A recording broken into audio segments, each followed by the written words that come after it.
O, kita nyo yan guys, carrots. Ayan, ito naman ang kakainin natin for today. Ayan, ito ay ginawa ko siyang salad. Nilagyan ko siya ng paminta.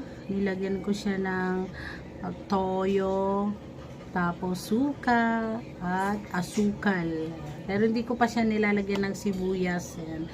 Itatry ko lang muna itong walang sibuyas. Titikman natin guys. So, in-slice ko siya ng maninipis na pahaba. Ayan o. So, titikman na natin siya. Tignan nyo naman siya. May sabaw-sabaw pa. Ayan.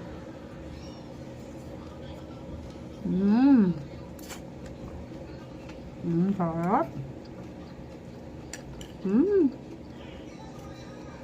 Grabe, sarap na guys. Trending kasi ito sa TikTok ay nakikita ko lang din. Kaya, tirinay ko lang din. Sarap. Mas masarap sa pag may sibuyas.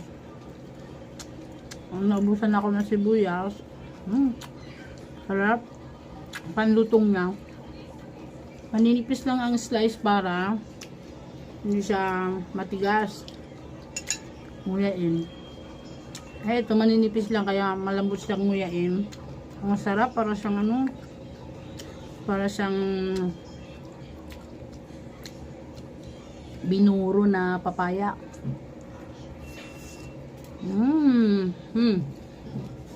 Try nyo rin guys. Ang sarap. Kayo na ang bahala sa timpla niya. Kung anong gusto nyo, medyo matamis or medyo maasim. Ano, sarap. Pwede ito na yung panghapunan natin. Nan. Kakainin natin lahat yan guys. Dalawang ano lang po, carrots. Ayan. Ang sarap. Yun lang. Share ko lang yung ating pagkain na binurong carrots. Ayan. Ngayon lang ano lang din. Saglit lang, hindi ko siya binuro talaga. Tiniplan ko lang siya, tapos okay na. Pwede mo nang kainin. Ito sabaw, ang sarap.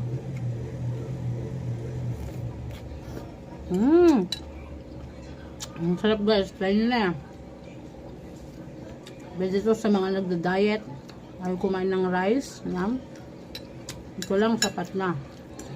For a healthy diet. Yan. Thank you for watching. Bye-bye.